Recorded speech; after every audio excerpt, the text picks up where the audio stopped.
Bonsoir à tous, ravi de vous retrouver ce soir pour cette nouvelle édition du journal de TLT. À la une de l'actualité de ce jeudi 4 septembre, la Ligue 2 définitivement refusée au club de football de Luznac. Le monde de la politique et du sport réagit. Les comptes de campagne pour les municipales de Brigitte Barège, maire de Montauban, ont été invalidés. Et puis la braderie de Toulouse qui ouvre ses portes aux acheteurs dès demain. Je vous le disais en titre, Luznac est définitivement écarté de la Ligue 2. Le tribunal administratif de Toulouse a rendu sa décision en début d'après-midi et donc rejeté le dernier appel du LAP. Le club ariégeois est enfin fixé sur son sort après des mois de polémique autour de son accession en Ligue 2, refusée par la Ligue de football professionnel. Et ce, alors même que 5 matchs de la compétition sont déjà joués. L'existence du club pourrait être remise en cause. Jérôme Bolloc. Le match entre le club de Luznac et la Ligue de football professionnel a finalement tourné en faveur de cette dernière. Le juge des référés a estimé aujourd'hui qu'aucun des moyens soulevés par le club ne paraissait de nature à contester la décision de la LFP. En l'état de l'instruction, il considère que Luznac n'a notamment pas la jouissance effective d'installations sportives susceptibles d'accueillir toutes les compétitions prévues. Et la décision fait parler, communiqué de presse, tweet face à cette dernière décision juridique. Tous les moyens sont bons pour réagir au niveau politique. Jean-Marc Lucas. Jean-Luc Moudenc et Martin Malvy ont tous deux aujourd'hui exprimé leur déception face à la défaite administrative du club de Luznac. Ils avaient apporté leur soutien tout l'été à l'équipe et aux encadrants. Le maire de Toulouse, dans un communiqué, parle d'une triste nouvelle, rappelant que la ville avait organisé des réunions tripartites avec le Stade toulousain afin d'organiser l'accueil des matchs du club ariégeois. Nous avions réussi à lever tant d'obstacles, dit Jean-Luc Moudenc avant de conclure. Il nous reste de sincères regrets que cette page d'histoire de football ne puisse s'écrire cette fois-ci. Martin Malvy exprime de son côté une immense déception et souhaite à Luznac une accession en première place du national la saison prochaine afin de pouvoir entrer à nouveau en Ligue 2 avec une menace pour les instances dirigeantes du football. Je cite, « La Ligue, dont je continue à penser la décision très injuste, ne pourra pas 2 fois en effet opposer le même veto, sauf à confirmer ce que certains pensent de son refus à accepter des clubs de petite ville au plus haut niveau, ce qui serait extrêmement grave. » Luznac était bien sûr au programme de notre nouvelle émission Bonus Foot. Tous les jeudis à 18h25, Samuel Prieur et Xavier Bedos suivent désormais l'actualité du football amateur en Midi-Pyrénées. Extrait de cette première. Moi, je pense surtout à l'aspect technique, au terrain, aux footballeurs, aux joueurs, voilà, les dirigeants bien sûr. Mais moi, je pense à Christophe, qui est un collègue, à tous les joueurs qui, eux... Christophe Pellissier. Christophe Pellissier, pardon, oui. À eux qui ont rien volé, eux. La montée, sportivement, ils l'ont gagné sur le terrain. J'ai joué contre eux l'année dernière, croyez-moi, ils ont survolé, j'ai pas peur de dire mes mots, survolé le championnat national équitablement. C'est-à-dire les matchs, ils les ont gagnés sur le terrain, la montée, ils l'ont gagné sportivement. Et moi, je trouve lamentable, je pèse mes mots, qu'on puisse pas récompenser ces joueurs. Ça doit être difficile à accepter. C'est pas très stimulant pour le football amateur. Ouais. Donc demain, nous, éventuellement, on va peut-être monter. C'est à quoi ça sert si on n'est pas justement respecté comme ça? Parce que là, je pense que c'est un manque de respect pour les joueurs et pour le staff.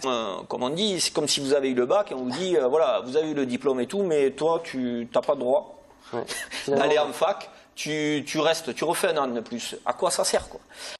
Et pour les amoureux du football amateur, l'émission Bonus Foot sera rediffusée ce soir à 22h15. Thierry Braillard, le secrétaire d'État au sport, sera demain à Toulouse. Une rencontre est prévue avec les joueurs de Luznac. Elle est inscrite à son programme en fin de journée.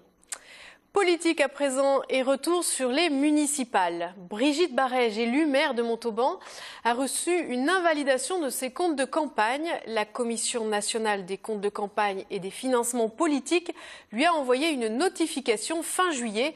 L'élu UMP attend désormais la décision du tribunal administratif de Toulouse. Elle reste confiante. Jean-Marc Lucas l'a contacté par téléphone. Les comptes ont été rejetés sur un point extrêmement technique qui n'a, au contraire de ce que dit la dépêche, rien à voir déjà avec un dépassement du plafond des dépenses qui ont été largement respectées, puisque pour vous donner un ordre d'idée, les plafonds des campagnes sur Montauban étaient de 98 000 € et nos dépenses ont été validées à hauteur de 63 000 €. Donc on est bien de ça. Un problème essentiellement technique sur lequel, si vous voulez, nous n'apportons pas la même appréciation que la Commission. J'espère que, avec les éléments que nous sommes en train de transmettre au tribunal, nous convaincrons les juges qu'il n'y a pas de problématiques à ce titre-là. Je ne peux pas vous en dire plus, vous pourrez le comprendre parce que je trouve que c'est un peu délicat, la procédure est en cours. Votre inéligibilité ne peut pas être prononcée à votre avis?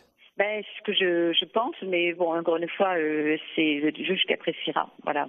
Donc, et je me permets de vous rappeler à cet égard la jurisprudence Huchon. Vous vous souvenez, le président de la région Île-de-France, dont les comptes avaient été rejetés, mais qui n'avaient pas été déclarés inéligibles.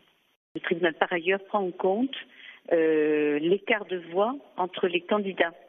Et là, en l'occurrence, je me permets de vous les rappeler, ils ont été assez importants puisque j'ai enregistré dans une triangulaire avec le Front National qui a fait quasiment 11%. Nous avons enregistré, ma liste et moi, 51,33% et mon adversaire principal, socialiste, M. Garrigue, seulement 37%. Donc pratiquement 14% d'écart.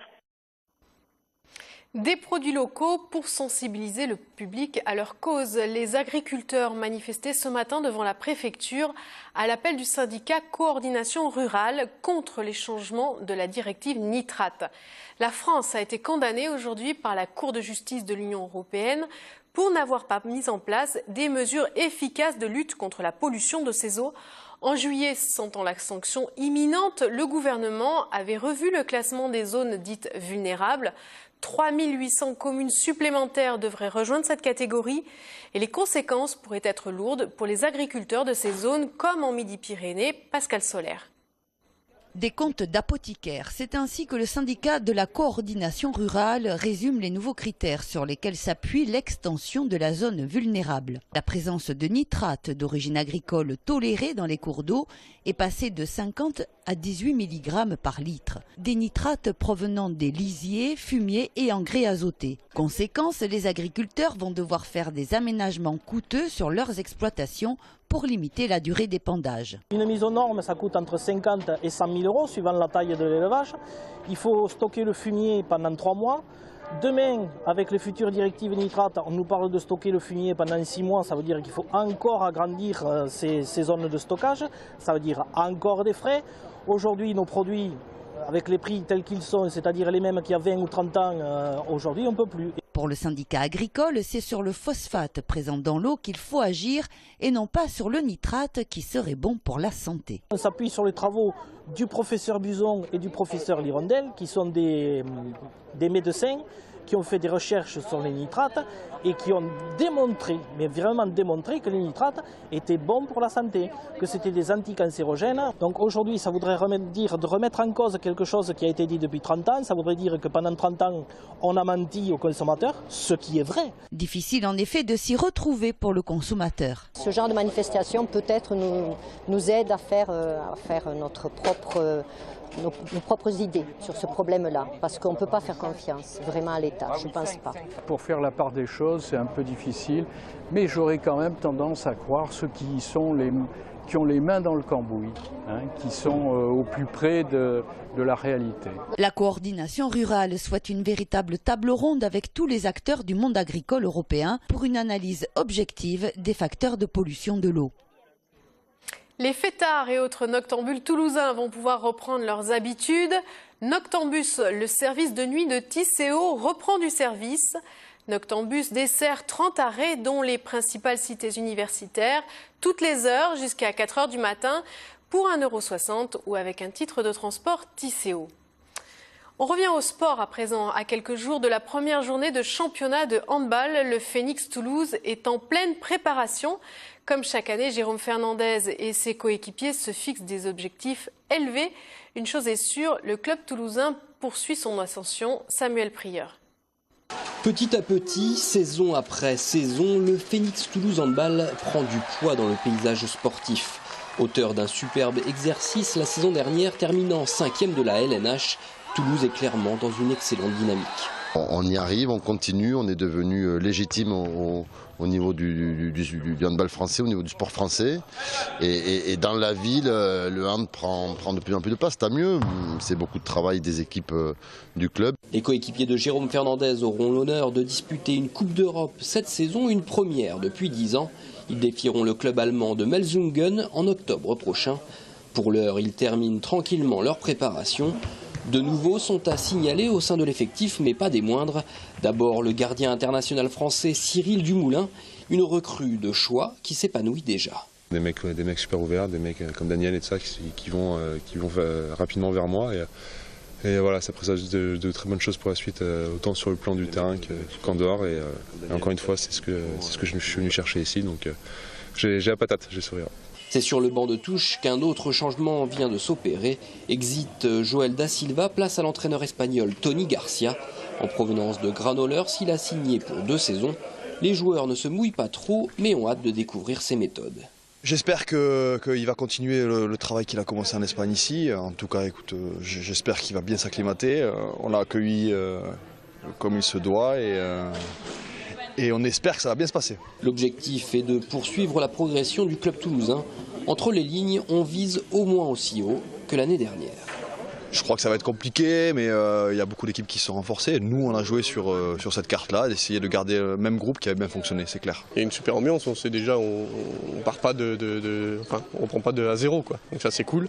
Maintenant, on verra la saison parce que c'est vrai qu'on va avoir le championnat, les 2 coupes nationales, la coupe européenne, donc ça va faire beaucoup. On n'a pas un effectif très riche, donc bon. On va voir ce que ça donne, mais bon, on a un super groupe, on l'a montré l'année dernière, on va essayer de faire au moins aussi bien, quoi. Titiller les 3 meilleurs clubs français, à savoir Dunkerque, Paris et Montpellier. Cela passera par une première belle performance mercredi 10 septembre face à Chambéry, au Palais des Sports André Brouat, à l'occasion de la première journée de championnat. Le Phénix et ses joueurs seront à l'honneur demain de l'émission Côté Sport de Samuel Prieur à 18h40 et 20h15. Avis aux amateurs de bonnes affaires, la Grande Braderie de Toulouse ouvre ses portes demain dès 11h pour 2 jours. Les commerçants du centre-ville vont proposer leurs invendus et fin de série et présenter leur nouvelle collection automne-hiver 2014.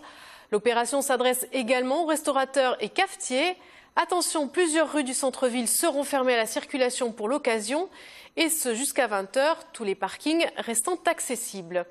Voilà, c'est la fin de ce journal. Merci de l'avoir suivi. Prochain rendez-vous avec l'actualité demain avec François Guinle. Je vous souhaite une très bonne soirée.